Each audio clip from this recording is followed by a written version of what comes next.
Hey guys, in this video, I'll show you how to use Tinder Prime Time Boost. Alright, let's begin. First of all, open the Tinder app on your mobile device and make sure it is updated to the latest version available.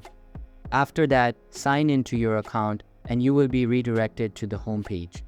Here, in order to activate the Prime Boost, you just need to tap on the Thunderbolt icon at the right side. Once you click on it, a bunch of plans will be displayed. You can choose the one that suits your needs best. You can also buy the boost if you have an offer going on. You can just get the boost for a low amount and then use it to improve your account's reach. In simple words, the boost will help your profile get more visibility during the prime time hours, which are usually the busiest times on the app. So that's basically how you can use Tinder Prime Time Boost. And that's it for this video.